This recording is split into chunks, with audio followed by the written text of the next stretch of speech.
Hey everyone, do you pre-soak your film in water for 1 minute before developing it? If you were to ask a room of 10 photographers who use film if it's an important step, you would get about 14 different answers. So in my life, I've heard that 1 minute pre-soak is mandatory, that it improves contrast, that it reduces contrast, that if you soak the film for a minute, you need to cut the film developing time by a minute because the pre-soak swells the emulsion, and that a film pre-soak should not include a developing time adjustment as well, so both, and that it also both causes and eliminates uneven development and image streaking. Now, the theory behind a pre-wash or a pre-soak is valid. Basically, the water in the pre-soak is supposed to do a few things that facilitate the work of the developing chemistry. Those are to remove the sensitizing dyes from the emulsion so that those dyes are no longer present in the developing chemistry to affect or interfere with the way that chemistry works, and also to swell the gelatin in the emulsion to improve the chemistry's ability to access the silver halide crystals in the emulsion. Now, for the latter, if you were to imagine this ball of raisin bread dough, and as it rises, those raisins inside of it sort of spread out. It's the same sort of concept with the emulsion swelling of the pre-soak. That emulsion in the film goes from dry to swelling, and that spreads out the silver halide crystals in it, which allows the developing chemistry to get in and around the silver halide crystals more effectively during the developing time. So that's why some people will say if you pre-soak for a minute, you take a minute away because that pre-soak replaces the first minute of the developing chemistry just kind of swelling the emulsion. And other people will say, no, don't do it because the emulsion actually only takes a handful of seconds to swell once the chemistry goes in. And if you've ever filled up a daylight tank and wondered why it is that when you lift the cap, suddenly there's more water, or more chemistry rather, and some of it splashes out at the end of the developing process, that's why. It's because the emulsion has swollen. So what we're going to do today is test pre-soaking and non-pre-soaking film. For this test, I used 3 photos taken on 4x5 film within about 2 minutes of each other. I split all 3 of those negatives in half with a rotary trimmer and then developed them in 3 different chemistries: Rodinol 1+25, Legacy Pro L110 1+19, and Pyro PM, the photographer's formulary, PMK 1+2+100. One of those 3 negatives I kept together in the Rodinol. The negative I split in half was developed in Rodinol for both halves. The other 2 I split between the other developers. Now what I did was make sure that the left halves of the two negatives went into one of the developers and the right halves of the other 2 negatives went into the same developer. And that way the same side would be exposed to wash and no wash testing, and this was designed to provide a control against the light in the scene changing slightly during the image capture time, or also to control against the Copal 1 shutter that I was using for this, having a very slight variation in the shutter time between those 2 photos. I also developed all 6 of the strips in 600 milliliter film developing daylight tanks. And for the tanks that shared the same chemistry, the same working solution, what I did was I mixed up that working solution in 1200 milliliter batches and then filled both tanks from that same larger beaker. What that did was make sure that each compared strip had the exact same concentration. There was no variation between the mixing of the working solutions for the different strips that were being developed. Now, in all, the test results for this are solid, but they are not 100% beyond reproach.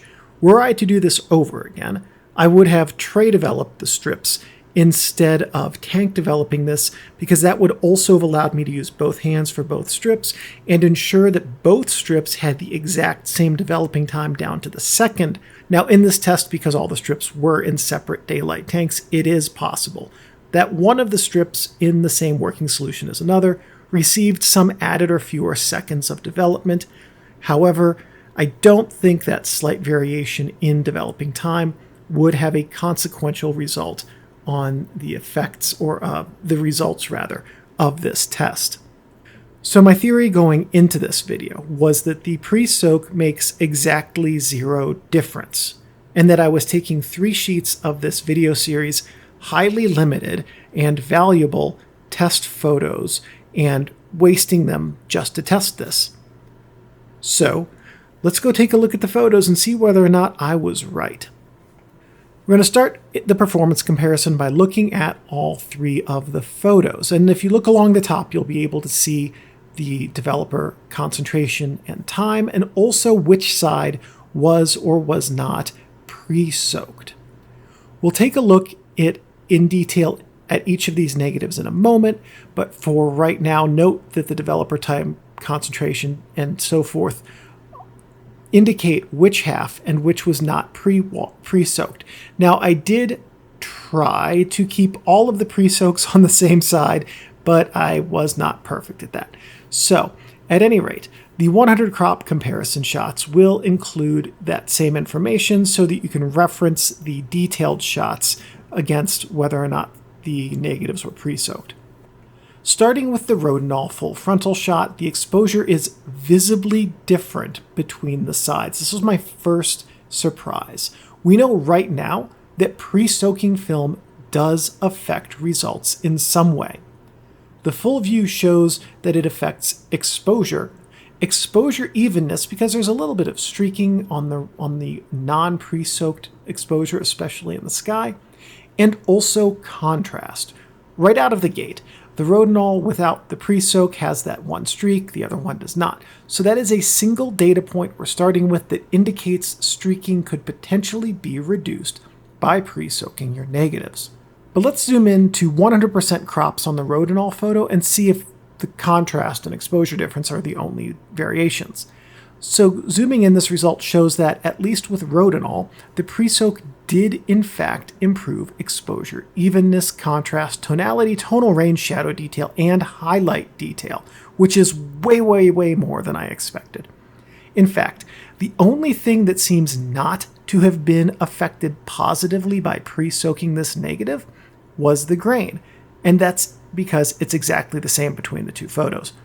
But some key differences exist between these, and the pre-wash version here has slightly more areas of blown out highlights and less contrast in the clouds, which was incredibly even, and that indicates that there is a bit more developing action going on in the version that received the pre-soak, because that area of the mid-tone, the evenness in the sky, is a little bit overdeveloped, vice the side that did not receive a pre-soak. Now let's take a look at the Legacy Pro L110 1+19 strips and see if we can see clear exposure differences here again. The pre-washed side has fewer blowouts in the highlight, consistent with the Rodinal, though it does lack some shadow detail. The sky and the distant mountains also have more apparent detail on that side, and that all of that, by the way, just indicates there's slightly less contrast in the negative.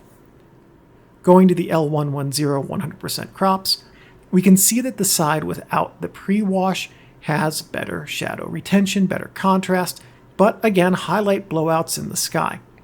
This pre-washed side here has better detail in the clouds and distant mountains. The rocks area is where we see the most difference, with the no pre-wash side here showing bright highlights and good shadows, and the pre-washed side looking muddier. Now let's check the PMK strips to see if we can chalk this up to a difference in how the chemistry interacts with the Arista EDU 100, or if there was a slight variance in exposure between the 2 negatives. Looking at the full PMK strips, they are both muddier than the other strips, but the pre-washed side has much better shadow detail in the tree and flatter tonality in the foreground rocks. Going to 100%, the PMK no pre-soak side has better cloud detail but loses an incredible amount of detail in the tree. The difference here is so stark that I retraced all of my steps between the PMK and the L1110 strip assemblies for this. The taping them together, the way that I marked them to make sure that the markings were correct, because I needed to see if I had made a mistake in labeling the halves. So I did verify that the negative used for the L1110 pre-soak sample was the same one used for the PMK no pre-soak wash sample. So here are the images that show those two being restitched together. Now honestly, the results here would have been a whole lot easier to compare if I had managed to get the same negative, like pre-soaked L1110 and PMK, but I goofed on that. At any rate, that would have allowed us to easily explain away the variation in contrast and exposure that we see, and it would have conclusively demonstrated that a pre-wash does have an effect on things like contrast and so forth. However, the result of the way that this test played out is that the data are a little bit all over in this regard. So there is no easily discerned or single universal truth that I can give you about pre-soaking your film before developing, except for this. A film pre-soak appears to have different results with different chemistries. Now, this is likely also true if you add the variable of different film stocks. So if you don't use Arista or FOMA and you do use Ilford or Tmax, that would also likely have an influence on this. Another thing that would likely have an influence is what type of water you are pre-soaking with. Is it tap water? Is it filtered? Is it distilled? Those are other variables that I'm just simply did not have the ability to test here, but I'm gonna guess that because of the different mineral content in those, that there would be some variation as well. As with all things photographic, it is worth testing the results of this with your setup, your chemistry, your water supply, and your workflow. There do appear to be some very good reasons to do a pre-soak, and there do also appear to be some benefits to it as well. And it does also appear that some developing compensation time may be warranted if you do a pre-soak prior to running your developer through your daylight tank. So seeing these results, I do think I will go back to doing pre-soaks before I start developing my film negatives at minimum, if not all of the film that I develop, because the results from the pre-soaked samples here do seem to be better to my eye than the results from the samples that were not pre-soaked. Thank you all for watching, and if this video was helpful, here's a card that will take you to another video that you might also really enjoy.